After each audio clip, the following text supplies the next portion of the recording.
Ah, j'allais dire, j'ai un Axel en plus, mais il me manque une Paloma. Qu'est-ce qui s'est passé?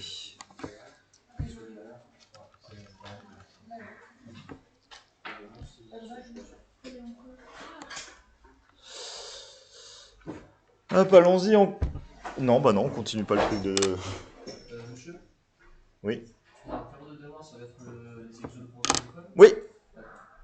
On a que 14 à connaître et apparemment, vu vos calls de cette semaine, vous les connaissez très très bien.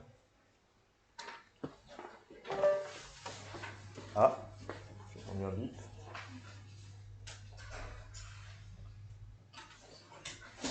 C'est bon. Ah. Fonction tactile. Comment ça, fonction tactile désactivée? Ah oui, non, c'est bon sur l'écran. Allons-y. Donc, on en était avec cette équation différentielle et cette méthode de variation des constantes. Où, en faisant mon petit calcul là d'opération que j'ai fait ce matin à la fin, dans mon système, si je fais cette combinaison d'opérations, j'obtiens que bêta prime est égal, enfin que b prime est égal à cos 4. Du coup, si je remonte ce que j'ai fait à la question 1 qui est là-haut, ça va me donner qu'on est en x par contre, mais ça implique par la question 1 que bx, vu que je cherche une constante, je cherche une solution particulière, c'est... Alors si je remonte, je vais la copier parce que je vais pas réussir à la mémoriser. Hop.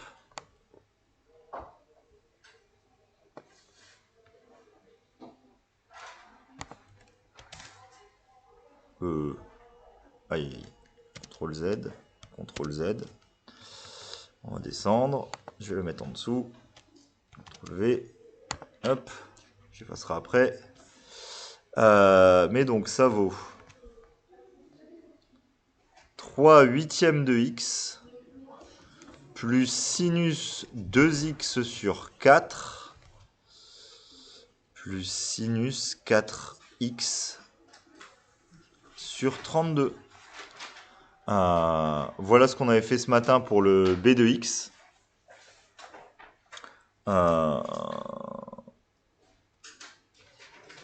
Maintenant qu'on a ça, il faut que je trouve a de x. Alors là, par contre, je pense que pour trouver a de x, il n'y a pas trop de choix. Enfin, pas trop le choix. La meilleure équation pour moi pour trouver a de x maintenant qu'on a ça, c'est de prendre celle-ci parce que juste elle est égale à 0. Donc j'aurai moins de complexité à faire apprendre toujours une équation qui est égale à 0 plutôt qu'une autre. Du coup, maintenant, je vais pouvoir dire, maintenant que je sais ce que c'est que b de x, je vais effacer mon... Non, je peux pas. Je peux l'enlever peut-être. Si je fais ça, et si je fais ça, il le voit comme une image? Bah non. Je peux pas... Voilà. Donc, je reprends mon équation qui était là-haut. C'était l'équation où j'ai dit je ne dérive que les constantes. Je sais que j'ai a' de x cos x plus b' de x sin x qui est égal à 0. Donc, je sais que j'ai a' de x fois cos x qui est égal à moins la dérivée b' qui était là, donc à moins cos 4 sinus x. Donc je sais que a' de x, ça fait du moins cos 3 de x sinus x. Et là, encore une fois, comme tout à l'heure, il n'y a pas trop le choix. Pour primitiver ça, je vais devoir linéariser cette horreur. Donc je le fais. Je garde le moins devant, j'en ai pas besoin. Je vais écrire que c'est du exponentiel ix plus exponentiel moins ix, le tout au cube sur 2. Et l'autre, par contre, ça va perturber un peu les choses. Ça fait du exponentiel x moins exponentiel moins ix sur 2i. Alors si je continue mon calcul là en bas, je vais avoir devant un moins, je vais avoir un 1 sur 8 fois 2i qui va sortir. Et maintenant, je vais avoir ma formule du binôme sur le premier terme, qui va me donner du exponentiel ix au cube, plus 3 exponentiel x au carré exponentielle moins x. Je vais un tout petit peu plus vite pour les deux autres termes parce qu'on l'a déjà fait ce matin. Ça me fait du plus 3 exponentielle moins x. Parce que si j'en mets 1 et j'en mets moins 2, ouais, ça fait du moins 1. J'aurais pas dû mettre ma parenthèse fermante. Oui, Daouda. Ah oui, je gagne du temps, t'as raison. Oui, j'ai pas besoin de linéariser. C'est par réflexe, je voulais le faire, mais t'as raison. Non, on va gagner du temps. Ah oui, non, c'est mieux. On peut le faire en linéarisant aussi, du coup, mais c'est vrai qu'on va gagner du temps. Non, c'est pas une bonne idée. T'as raison, Daouda. Complètement. On pouvait le faire, hein, et ça marche, et vous savez primitiver, on l'a vu tout à l'heure. Mais en fait, je peux directement aller dire que a de x, par exemple, je peux prendre ça comme l'intégrale de 0. Alors, attention à vos lettres. Je vais changer de lettre pour juste que je garde la borne x. Mais ça va faire de l'intégrale de moins cos cube sin cube dt. Et si je pose maintenant la fonction u de t, qui est la fonction justement cos cube non, cos t. Je vais juste poser cos t, c'est plus simple. Je vais me retrouver avec u' de t qui fait moins sinus t. Et du coup, ceci peut se réécrire comme l'intégrale de 0 à x de moins u' de t, u de t au cube dt. Ce qui est d'une forme de référence. Si je sors le moins, ceci c'est une forme en cube, donc ça va se primitiver en ut puissance 4 sur 4, à prendre entre 0 et x. Donc ça va me faire du moins... Ah non, le moins je l'ai rentré dans le sinus, pardon. Merci, oui, en plus j'ai dit que la dérivée c'était moins sin. Du coup ça va me faire du cosinus x à la puissance 4 sur 4 moins un quart. Parce que par contre là le cosinus en 0 il fait pas 0. Du coup on a fini, j'ai trouvé A, j'ai trouvé B. Donc une solution particulière de l'équation E de départ, qui était très très haut mais je ne la réécris pas pour le moment, c'est phi p de x qui vaut a de x cos x plus b de x sin x. Et a de x, je viens de le trouver là, ça me fait du cosinus x moins 1 le tout sur 4 fois cosinus x. Le b de x, il est là-haut, il faut que je remonte pour le retrouver parce que je ne vais pas y arriver. C'était le 3 huitièmes de x, ok. 3 huitièmes de x plus sinus de 2x sur 4 plus sinus de 4x sur 8 ou sur 16, je sais plus. Sur 32, bah, sur 32 fois sinus x. Elle était facile à trouver cette solution particulière, elle est évidente. Hein. Je pense que de tête, on peut la voir sans faire la moindre méthode. Puisque ça, c'est la solution particulière, et toutes les solutions de E sont de la forme phi de t. On avait les solutions homogènes qui étaient en phi de x, pardon, on est plutôt en x. On avait les solutions homogènes qui étaient en a cos x plus b sin x, c'était notre oscillateur harmonique. Et je réécris pas cette horreur, j'écris plus phi p de x. Mais c'est l'horreur qui est écrite juste au-dessus. Ah, j'avais pas vu que le bord ne passait pas. Donc ici c'est un donc. Oui Axel? Le cos, c'est pas plutôt cos puissance 4 au niveau cos 4. Ah si, c'est un cos 4 ici, oui, j'ai oublié de le recopier ici, c'est un cos 4, merci Axel. Oui, c'est un cos 4 de x moins 1 sur 4. Bon, voilà pour cette méthode de variation des constantes. Ça s'apprend, il n'y a pas vraiment de choix. C'est le seul exo de la banque d'oral de CCNP qui le fait, vous l'aurez en colle la semaine prochaine. Enfin, celui-là, il est sûr pour que vous ayez un exemple de... 1, ça vous permet de revoir comment linéariser un cosinus ou un sinus, donc ça j'aime bien.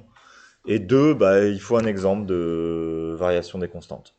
Je dis pas que c'est l'exemple le plus intelligent, le plus fin, Mais au moins, vous aurez travaillé ces calculs-là pour l'oral de CCINP.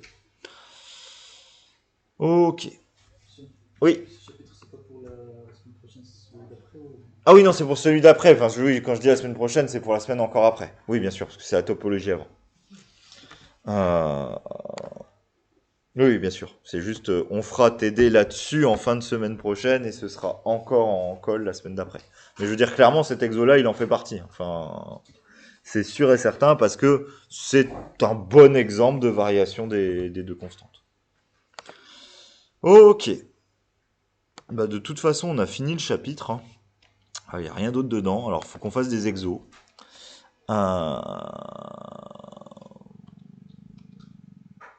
Alors, je vais peut-être commencer. Je l'ai mis aussi celui de CCINP là-dessus ou pas?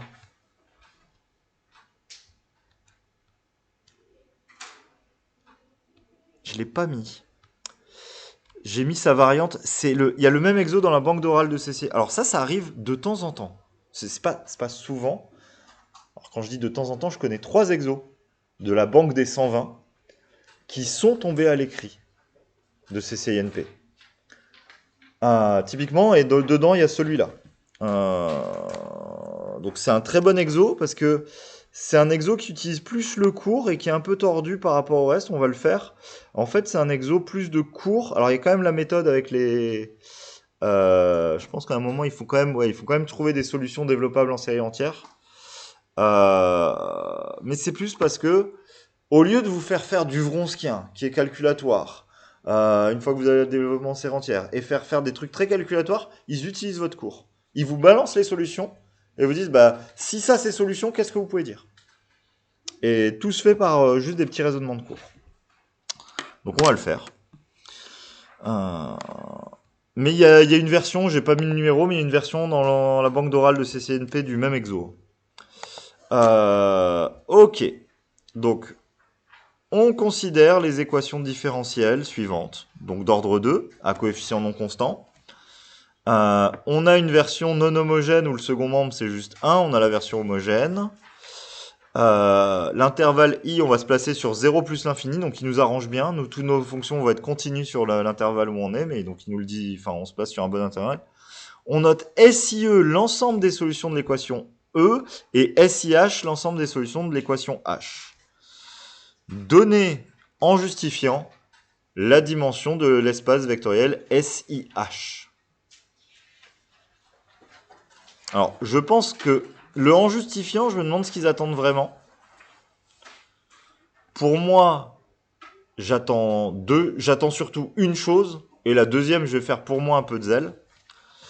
Là où je vais faire du zèle, c'est que moi, je poserai x de t qui vaut... non, pardon, c'est du y, là, la variable. Donc, je vais plutôt poser y de t qui vaut, je vais dire le vecteur colonne, y de t, y' de t. Et je dis, alors, petit y appartient à SIH, c'est si et seulement si y' de grand t, qui est la dérivée de ce vecteur-là, bah, ça devient 0, 1. Faut que je le mette, et derrière, je vais multiplier justement par y' de t et y Enfin, non, je vais le faire bien, parce que je fais n'importe quoi. Ça me fait y' de t, y seconde de t. Ça me fait du y' de t, et le y seconde de t, je peux le réécrire grâce à l'équation qui est là-haut. C'est-à-dire que le y seconde de t, ça va me faire du moins 4x sur x carré y' de t, moins 2, vous voyez encore, ouais, 2 moins x carré, le carré est bien là-dedans, sur x carré, y de t.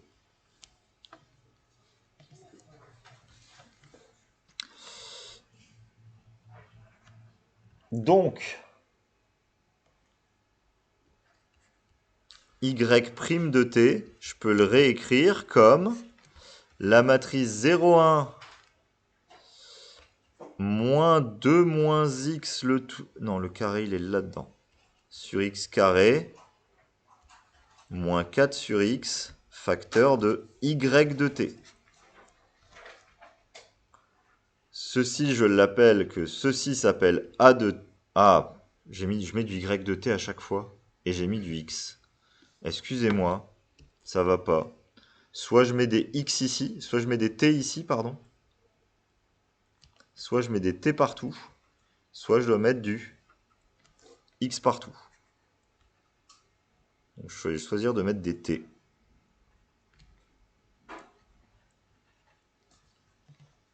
Et donc ceci, je peux l'appeler a de t. Là, pour moi, j'ai fait un peu de zèle. Ce que j'attends surtout, moi, je pense, dans une copie, pour justifier quelle va être la dimension de cet espace vectoriel. Quelle information j'attends, d'après vous? Axel? Bon, il y a un isomorphisme, et on va dire à quelle dimension? Non, ça c'est dans le cours, on le sait. Ryan? Ça, c'est la réponse que je vais obtenir. Vous avez un point pour la réponse, mais il me faut un point pour l'argument. Pourquoi? Mon cours m'assure que c'est vrai. Ça n'a été écrit nulle part dans le sujet, et il faut le dire. Chaque fois que vous appliquez votre cours, vous devez dire « j'ai le droit d'appliquer mon cours ». Quelle est la seule chose qui fait que j'ai le droit d'appliquer mon cours des quadifs? Il faut que mes coefficients... Axel? Vous avez des analyses de R, coefficient? Non, on est dans 0 plus infini, c'est pas ça. Non. Avec la fonction qui à t donne a de t, qui est continue sur 0 plus l'infini. Tout notre cours ne s'applique que si les fonctions b de t et a de t sont continues. Donc, d'après le cours,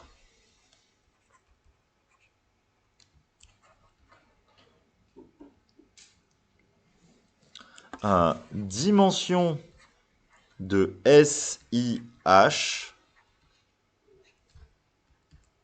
c'est égal à 2, qui est, je vais mettre,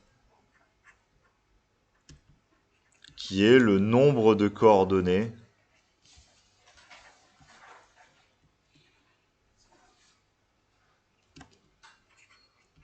de grand Y. Si ça avait juste été donné la dimension, moi je dirais d'après le cours la dimension est 2 et je pense que ça doit passer. Mais là, comme c'est marqué en justifiant ou en justifiant précisément, je ne sais plus comment c'est écrit, pour moi ils attendent la continuité à ce moment-là, pour dire j'ai le droit de l'appliquer. Oui. Continuité, c'est coordonnées par coordonnées. Ouais, c'est ça. Ici c'est la continuité coordonnée par coordonnée. C'est-à-dire que si tu m'avais dit que ces deux fonctions-là, je vais les entourer. Si tu m'avais juste dit ça et ça sont continus, je t'aurais aussi donné les points. J'ai pas besoin de la fonction grand A. Je pense pas.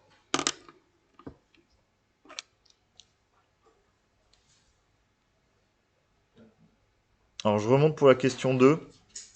Ah, c'était marqué donner en justifiant.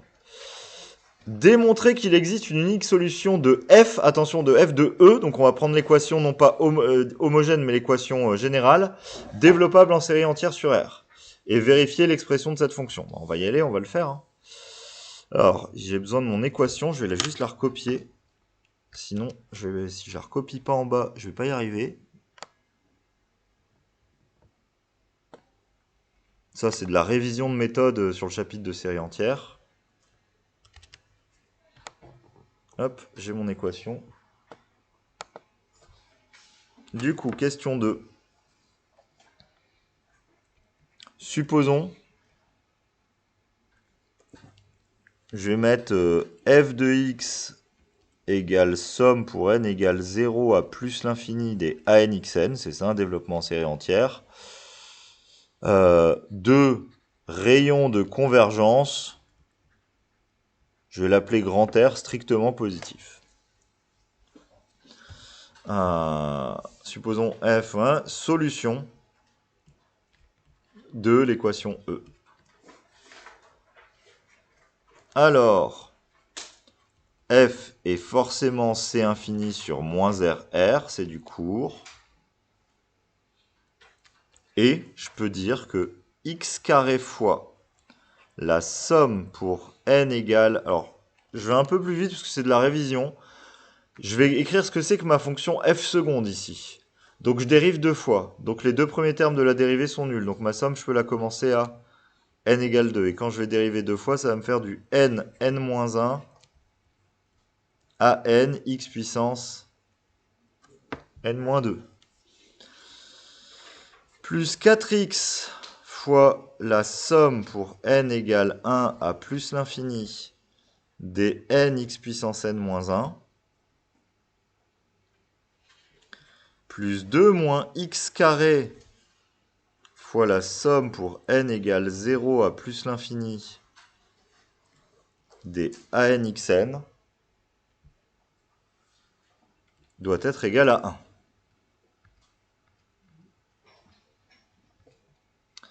Je descends et je vais séparer toutes mes sommes et je vais rentrer mes termes. Ma première somme ici, si je rentre le x carré dedans, ça devient la somme pour n égale 2 à plus l'infini de ceci. Ma deuxième somme, si je rentre le 4 dedans, et le 4x, ça va devenir la somme des 4n x puissance n. Oui, Julien? Ah, j'ai oublié de recopier le AN ici. Merci. Ouais, j'ai oublié de recopier le AN ici. Je pointe une flèche en rouge parce que j'avais oublié de recopier le AN si vous voulez pas recopier. Et là, j'allais oublier de le recopier. Je vais effacer pour mettre mon AN avec. Je m'en serais rendu compte au moment où j'allais enlever le sigma. Alors là, il y a une subtilité qui n'a jamais arrivé dans les autres exos qu'on a fait là-dessus. C'est que ici, il faut que je la sépare en deux. En fait, comme devant, j'ai un coefficient où tous les termes n'ont pas le même degré, je vais devoir la séparer en deux sommes, celle-là. Parce qu'en fait, elle va avoir un terme en xn et un terme en xn plus 2. Et je vais devoir décaler les indices sur l'autre terme. Donc ça me fait la somme pour n égale 0 à plus l'infini des 2 ANXN, plus la somme pour n égale 0 à plus l'infini. Je vais mettre plus. Oh non, je vais pas mettre plus. J'hésitais. Est-ce que je mets plus ou est-ce que je mets le moins direct comme il y a un moins x carré? Je vais mettre le moins. AN x puissance n plus 2 ici. Alors ça, j'ai juste fait des calculs basiques. Quelle est la prochaine étape de ce que je dois faire? Axel? Il faudrait mettre tout sur la même sigma, donc passer de n égale à 2 à n égale à 1 et de n égale à 0 à n égale à 1, non? Non. Il y a une chose à faire avant. On ne peut toujours pas regrouper les sigmas entre eux. Paloma? Oui, donc ici, c'est sur quelle somme il faut encore que je travaille? Ouais, la toute dernière, je vais aller poser un J qui vaut n plus 2. Si je le fais pas, je peux pas regrouper mes sommes. Ça sert à rien. Je perds tout l'intérêt. Alors si je le fais juste sur ce petit élément-là, et comme ça après je pourrais regrouper d'un seul coup sans tout recopier. Donc si je pose J qui vaut n plus 2, ça va me faire une somme pour J égale 2 à plus l'infini des A... Alors J moins 2 x puissance J.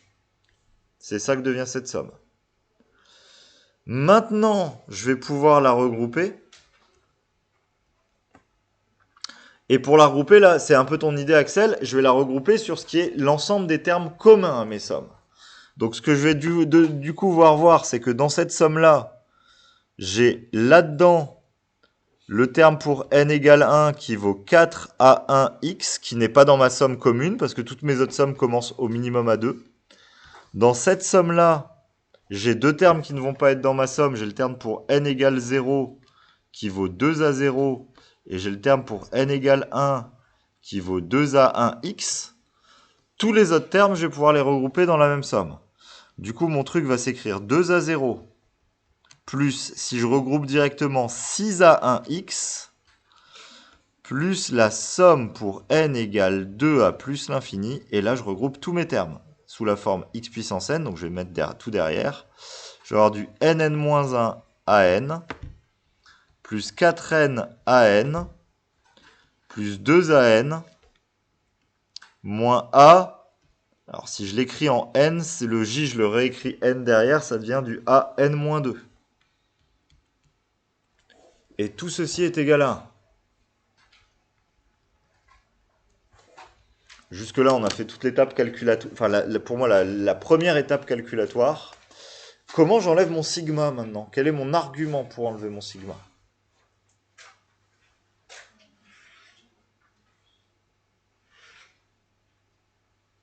Daouda?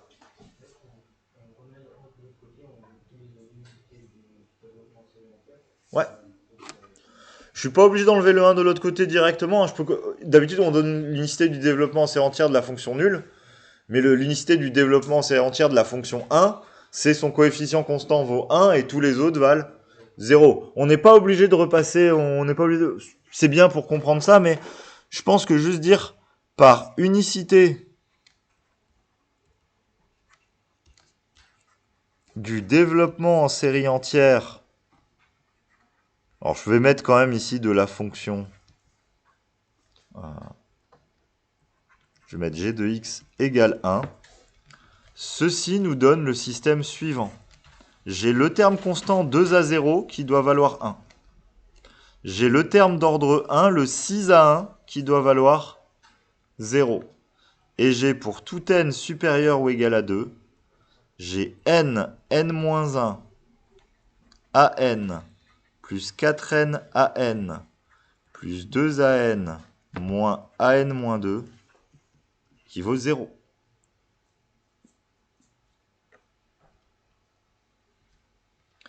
Alors je vais retravailler ma relation.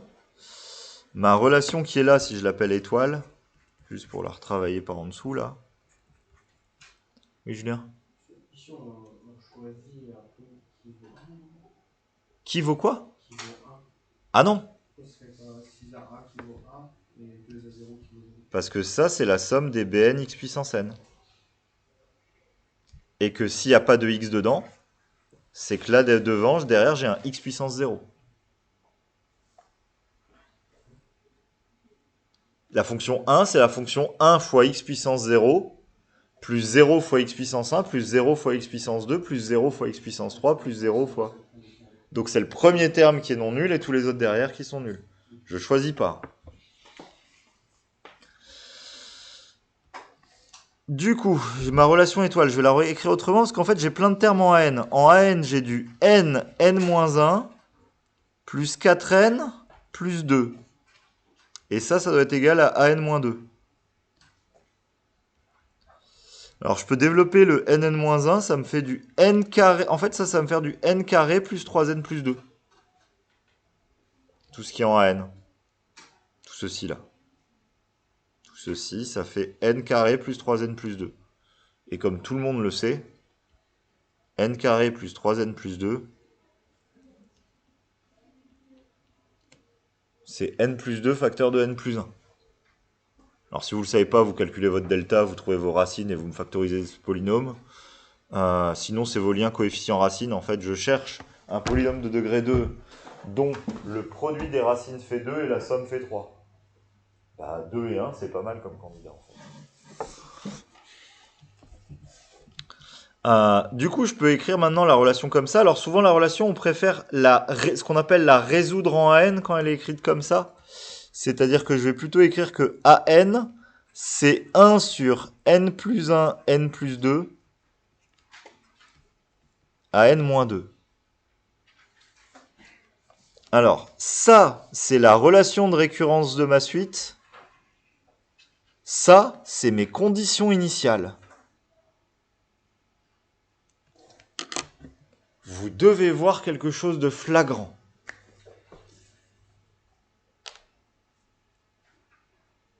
Il y a une idée qui va être un peu liée à ce qu'on a fait sur Wallis, c'est le même genre d'idée, et là il y a une deuxième idée en plus alors j'ai envie de dire qui simplifie les choses. Axel, tu penses l'avoir? Non mais juste en le dire si tu penses l'avoir. Qu'est-ce qu'il va falloir faire pour trouver l'expression de cette suite? Il y a deux idées.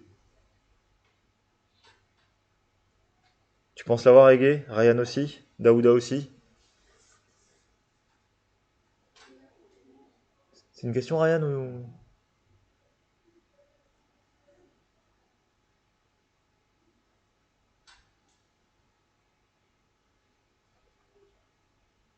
Il y a un truc à remarquer sur la relation.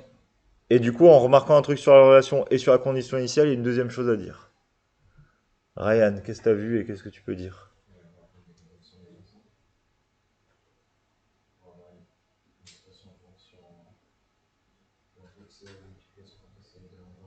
Ouais, dans une multiplication, je veux pas faire une composition d'éléments simples et la multiplication n'a pas de bonne propriété avec les sommes. Non, c'est pas ça du tout qu'il fallait remarquer sur cette suite. C'était ça que vous pensiez tous? Égé? Je vois pas trop, parce que AN sur AN-2, ça donne un truc par produit. Déjà, parce que c'est AN et AN-2, ça veut sauter à 1, donc ça marche bien ici. Par contre, je peux calculer le produit. Alors, en me disant ça, moi je te pose une question. Si je te fais les intégrales de Wallis avec leur relation classique des intégrales de Wallis, t'es capable de me donner une expression de Wn? C'est pour ça que je vous parle de Wallis. Julien? Cette suite, c'est une suite récurrente à deux crans. Il y a pas une suite en fait, il y a deux suites. Il y a la suite des pairs et la suite des impairs. Ça, c'est la première chose à remarquer. Maintenant, regardez les conditions initiales. Il y a un deuxième truc à remarquer, Clément. Non, on a A0 et 1, donc on a les deux premiers termes de la suite pour éviter qu'on ait un problème avec la N-2 et en plus, on a les deux premiers termes de la suite impair et pair. Oui. Et encore plus de ça sur les impairs. Axel? Les affaires vont être nulles. Bah oui, tous les impairs vont être nuls. C'est une suite proportionnelle. AN-2 est proportionnel à AN. Et le premier terme de la suite est nul.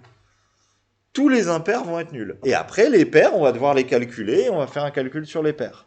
Donc, c'est une forme de truc aussi technique que Wallis, mais en vous mettant que le A1 vaut 0, il vous simplifie en faisant dire on va faire que la moitié des calculs. Donc, on va en parler. Alors, je vais mettre... On a une suite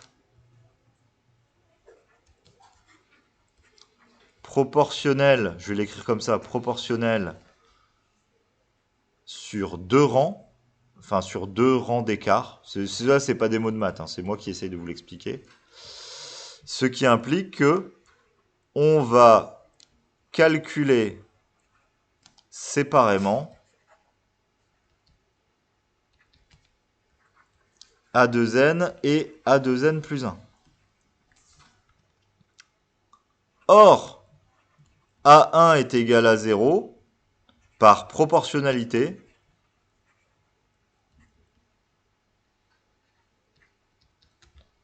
Pour tout n appartenant à grand N, A indice 2n plus 1 va être égal à 0. Et si on voulait parler de la preuve, on dit récurrence admise.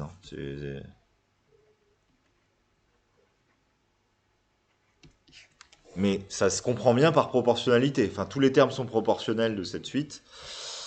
Maintenant, je vais écrire ma relation sur A2n. Et là, je vais pouvoir calculer mon produit proprement, Égé, en fait. L'idée du produit, ça va marcher. Mais là, maintenant, sur A2n, ça va être propre. Monsieur, je peux comprendre, mais si on avait juste fait des calculs, ça n'aurait pas se révélé parce que. Bah, le membre de gauche, il ne simplifie pas, c'est pas télescopique. Parce que c'est une suite à deux crans, là. Le produit télescopique, c'est quand tu as du UK plus 1 sur UK. Pas quand tu as du UK plus 2 sur UK, ou alors il y a des décalages à deux crans. Enfin, le télescopage n'est pas évident. Enfin, c'est pas la même que d'habitude. Donc, A2n, ça va être égal à 1 sur 2n plus 1, 2n plus 2, facteur de A de 2n moins 2. C'est-à-dire que ça fait du 1 sur 2n plus 1, 2n plus 2, de A facteur de 2, et je vais l'écrire comme ça, indice n-1. Et là, j'ai bien une même suite à deux crans d'écart, ça vient être télescopique. Je vais mettre que ça implique que le produit, pour k allant de quelque chose à quelque chose, des A de k sur A de k moins 1, c'est la même chose que le produit, pour k allant aux mêmes choses, des 1 sur 2k plus 1 2k plus 2.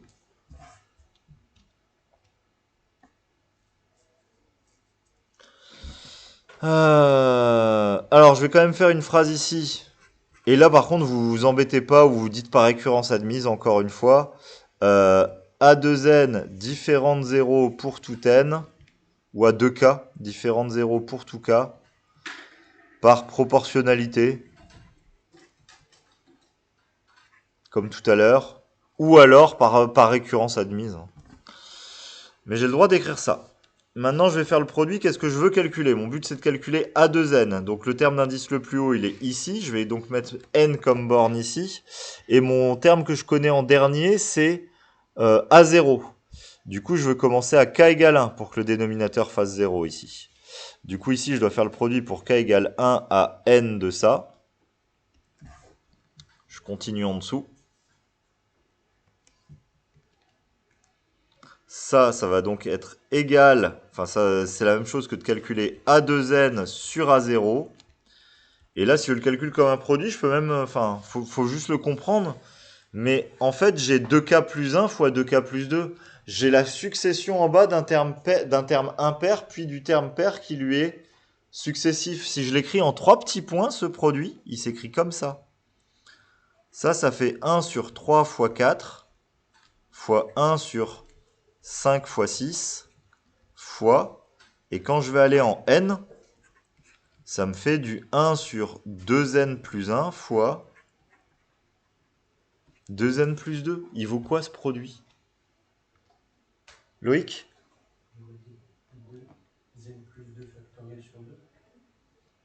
Alors dans l'autre sens, parce qu'en fait, il faut rajouter le 2 en haut pour qu'il apparaisse en bas. Donc ça va faire du 2 sur 2n plus 2 factoriel. Ouais, c'est exactement ça. Il manque juste le 2 pour faire la factorielle, donc je le rajoute en haut et en bas, et ça me fait la factorielle. A0 valait, je sais plus, je remonte là-haut, attendez. A0 valait 1,5. Oh magie. Donc ça implique que A2n, ça fait 2 sur 2n plus 2 factoriel fois A0, c'est-à-dire ça fait du 1 sur 2n plus 2 factoriel. Voilà.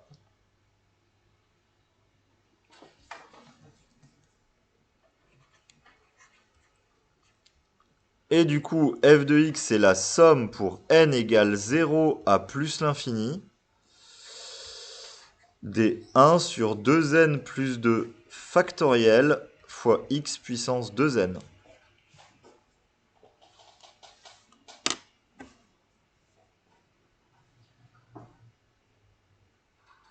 Alors, on n'a pas fini.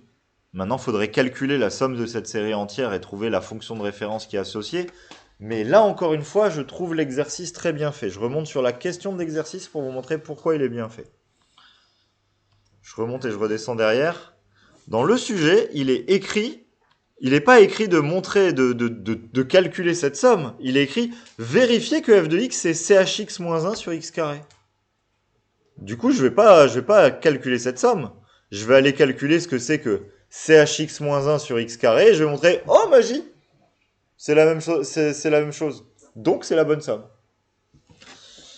De plus, chx moins 1 sur x carré. Ah, je vais pouvoir encore une fois martyriser quelqu'un.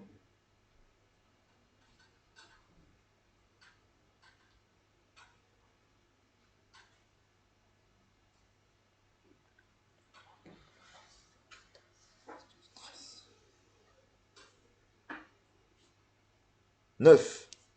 1, 2, 3, 4, 5, 6, 7, 8, 9. Ahmed, c'est quoi le développement en série entière de CH?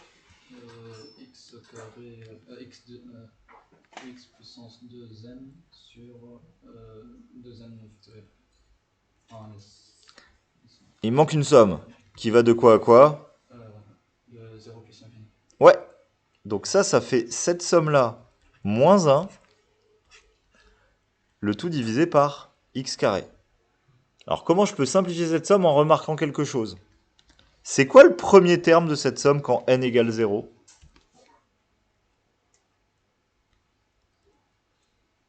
Pour n égale 0, le premier terme de cette somme, il vaut x0 sur 0 factoriel. Il vaut 1. Je viens d'enlever 1 à ma série.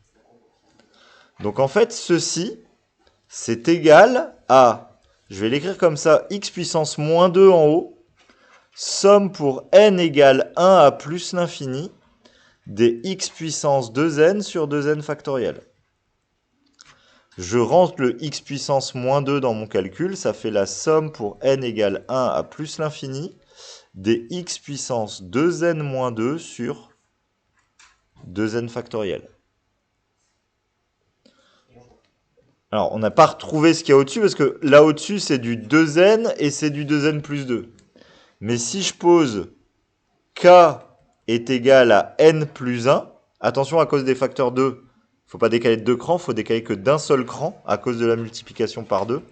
Mais si je pose k qui vaut n plus 1, cette somme devient la somme pour k égale 0 à plus l'infini des x puissance 2k. Non, pas k égale n plus 1. Excusez-moi, je dis une bêtise. C'est k égale n moins 1 que je veux poser. Je veux que ça devienne une puissance fixe, en fait. Je veux que ça devienne du 2k. Bah, en gros, j'exagère. Au-dessus, je veux que 2k, ça devienne du 2n moins 2. Donc, je veux que k vaut n moins 1. Ça va me faire du 2k sur 2k plus 2 factoriel. Et ça, c'est ce qu'on a trouvé comme la fonction f de x. Oui. Moi, souvent, j'ai tout fait une différence d'écart de n. Est-ce que c'est grave Non. Il peut se dire, j'ai juste sauté une ligne et j'ai écrit le résultat.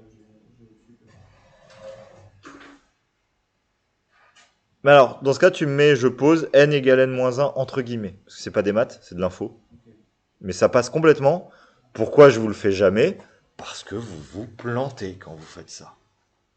Vous inversez les bornes pas dans le bon sens, vous faites ça. C'est pour ça que je change de lettre à chaque fois. J'avais pas besoin de le faire.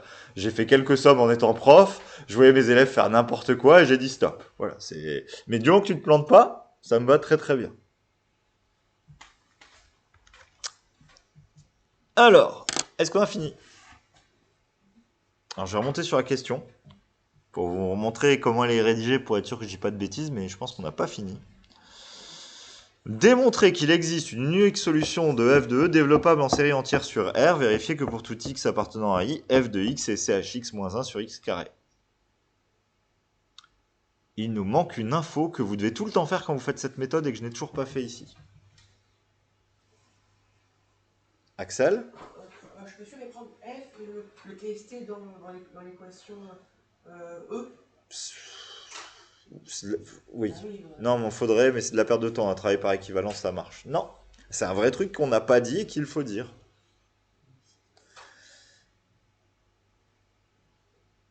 J'exagère. Alors, je vous donne autre chose. Si on avait trouvé ça comme série entière,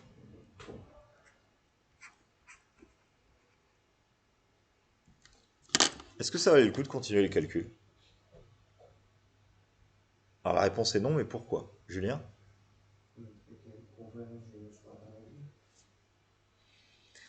Le but de cette méthode de trouver une solution particulière développable en série entière, c'est qu'il faut trouver une fonction, tout le temps, il faut trouver une fonction développable en série entière de rayon strictement positif. J'ai commencé ma question par supposons une série entière de rayons strictement positive.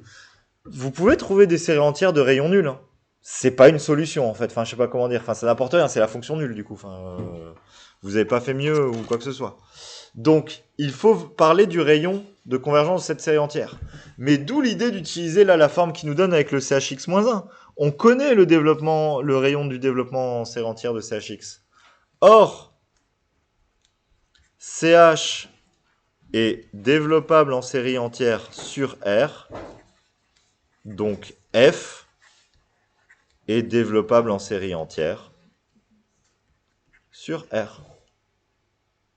Et E possède bien une unique solution développable en série entière sur R. Je suis où? Je suis là. Et E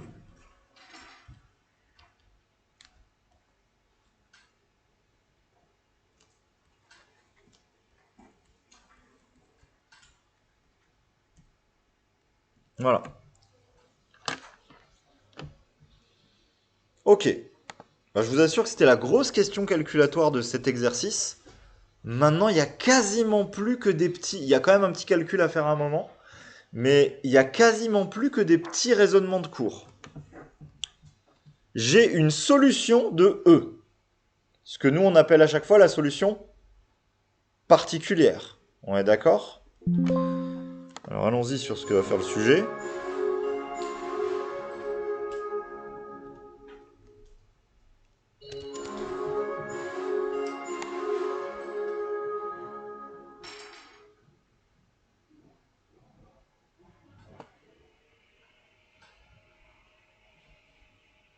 C'est vraiment la question que j'adore, enfin qui fait que ce sujet pour moi est différent des autres et intéressant. Ils vous disent, bah non, il y a vraiment zéro calcul vu qu'ils nous disent qu'on admet. Donc il y a vraiment encore maintenant zéro calcul. On vous dit ceci est une solution de E. Et ceci est une solution de H. Donnez sans calcul l'ensemble des solutions de E.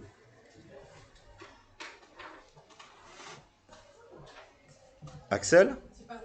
On ne veut pas le vecte Alors, E, c'est les solutions avec second membre. C'est pas un espace vectoriel, c'est un espace affine. Mais oui, on va commencer par parler de l'espace vectoriel, on va donner le vecte. On va dire que les fonctions, les coefficients étant continus sur...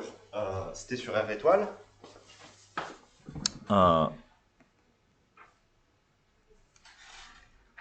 Les fonctions, alors c'était les quoi les fonctions, je l'avais appelé grand A, mais il y avait des petits coefficients. Je vais mettre... je sais plus si c'est les bonnes notations, hein, donc je vais mettre A de T. Je sais qu'il y avait du 2 moins T carré sur T carré, et je vais les appeler A, A2, mais c'est pas les mêmes notations que dans le cours, parce que je sais plus lequel est lequel. Et l'autre c'était du 4 sur T, je crois, ou peut-être du moins 4 sur T. Oui, Ege. H et I, les équations homogènes sont les mêmes. Donc, en fait, tous les deux sont les solutions de l'équation homogène de E. Alors, G n'est pas une solution d'équation homogène. C'est toute la beauté de cette question et de cet exercice. Les fonctions A et 1 sont continues sur I. Donc, on sait que dim de SIH est égal à 2. C'est ce qu'on a dit tout à l'heure, c'est la même chose. Puisque mes coefficients sont continus, mon cours m'assure que la dimension de SIH est égale à 2. On a H qui appartient à SIH. Si seulement j'en trouvais une deuxième de fonction dans H, j'aurais ma base. Loïc? C'était pas moins 2 moins T carré sur T carré. Il y a peut-être il y a peut-être des moins. Enfin voilà, c'est pareil, enfin c'est juste je les ai pas recopiés mais c'est juste pour dire faut pas que vous oubliez de dire que vos coefficients vos coefficients sont continus. Ma question c'est est-ce que vous pouvez me trouver une deuxième solution de H? Julien? Avec?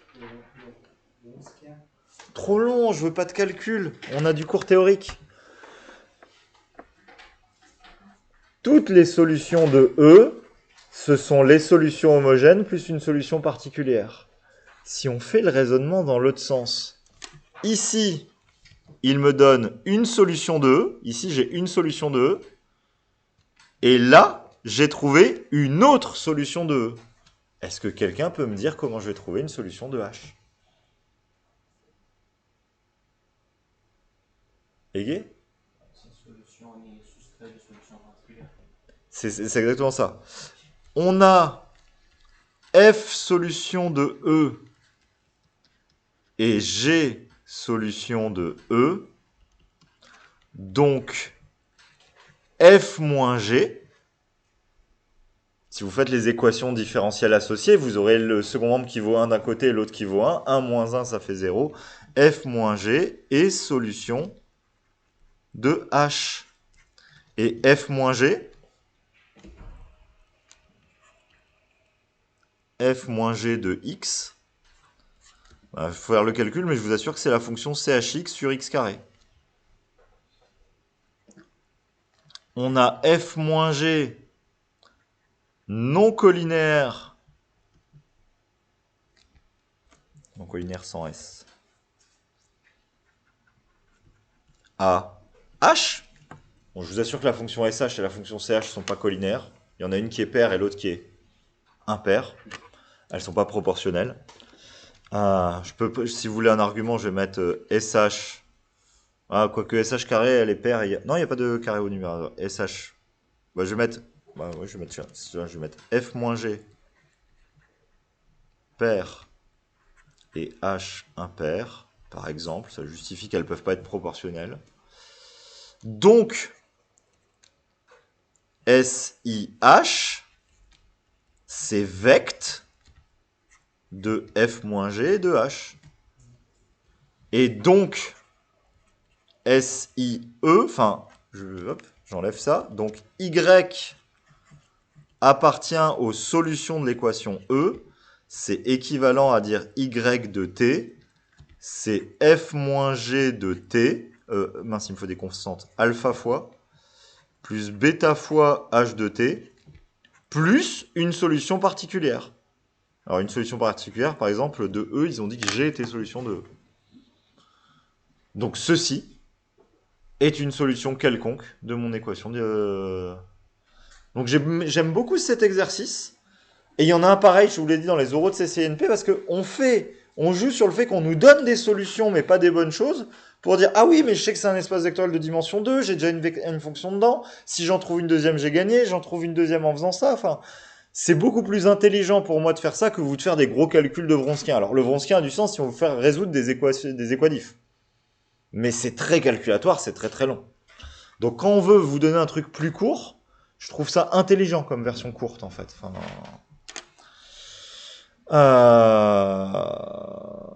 je finis sur la dernière question, vite fait au moins à l'oral, et on va y arriver. Alors, attendez, hop. Je monte sur la dernière question pour qu'on finisse. Alors ça, je sais pas l'année dernière, je sais que cette année, Monsieur du Trio l'a mis dans son programme de colle et n'en a absolument pas parlé au niveau des équadifs. Donc j'en ai mis à toutes les équadifs de tous les étudiants que j'ai collés en première année et ils n'ont pas aimé. Là maintenant il vous demande quelle est la dimension de l'espace vectoriel SRH. C'est les solutions de H sur R. Ça c'est ce qu'on appelle un problème de raccord. Nos fonctions, en fait les fonctions coefficients qu'on avait qui étaient moins 2 moins t au carré sur t carré et t donne 4 sur t, ces deux fonctions sont en fait continues sur R étoile. Comme elles sont continues sur R étoile, votre cours dit je peux la résoudre sur moins l'infini 0 ou sur 0 plus l'infini. Il n'existe aucune théorie mathématique qui vous permet de la résoudre globalement directement sur R. Du coup, quand on veut essayer de trouver des solutions réelles, on n'a pas le choix. On doit dire, je la résous sur moins l'infini 0, je la résous sur 0 plus l'infini, et j'essaye de voir si je peux relier les deux solutions comme une solution sur R. Et pour relier les deux solutions, je dois vérifier si ma solution se raccorde comme une fonction de classe C2. Vu que je veux avoir une solution d'une équadif d'ordre 2, il faut que ma fonction soit de classe C2 sur R. Et regardez qu'elle soit C2 sur R. Je ferai les calculs plutôt demain matin, parce que là, ça va être trop long en 2 minutes. Mais c'est juste des calculs de limite de fonction. Et si on fait les calculs de limite, on trouvera la dimension de l'espace SRH. Alors, je sais plus de quelle dimension il est. Soit il va être de dimension 0 et on ne peut pas raccorder, soit il va être de dimension 1. Alors, pourquoi il ne peut pas être de dimension 2 ? Parce que je vais avoir des conditions pour accorder. En fait, je peux pas poser tout et n'importe quoi. Donc, je vais pas obtenir un espace de dimension 2. Mais je peux parfois tomber sur un espace de dimension 1, mais parfois il peut y avoir des conditions contradictoires et qui font que j'obtiens sur un espace de dimension 0. Donc, il faut regarder au cas par cas. On fera les calculs demain. En gros, il faut faire les limites de mes fonctions. Alors, du coup, sans le plus g ici. Mais en gros, je vais appeler y1 de t, solution qui s'écrit alpha 1 de f-g de t plus h de t sur R plus étoile. Je vais considérer y2 de t qui est la même chose avec un alpha 2, etc. Plus, j'ai mis plus h, mais c'est plus bêta 1, pardon. Là, j'aurai un bêta 2, mais je reprendrai ça demain. Machin, sur R moins étoile, sur moins l'infini 0. Et je vais regarder ce que ça me donne, le fait de relier les conditions sur alpha 1, bêta 1, alpha 2, bêta 2. Voilà. Bon, on a bien travaillé aujourd'hui. Autant il y a des fois j'ai l'impression de ne pas faire des choses qui sont utiles. Autant maintenant je sais que vous savez tout en système diff et je peux faire tous les TD les plus horribles de la Terre. Voilà.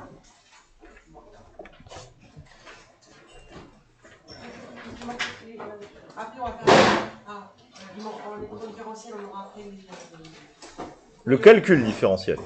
C'est-à-dire on va plus diviser par... Enfin, on va plus faire des fonctions qui partent de R, mais qui partent de vecteurs pour arriver dans des vecteurs. Là, on a juste changé l'arrivée, après on va changer le départ. Et une fois que ça c'est fait, on est à peu près en vacances, on est d'accord. Enfin, il reste les groupes finis, mais on est à peu près en vacances. Voilà.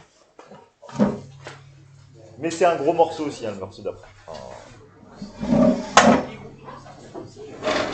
Non, mais il faut les voir. Mais à part donner leurs propriétés, il n'y a pas grand-chose vraiment à faire dessus.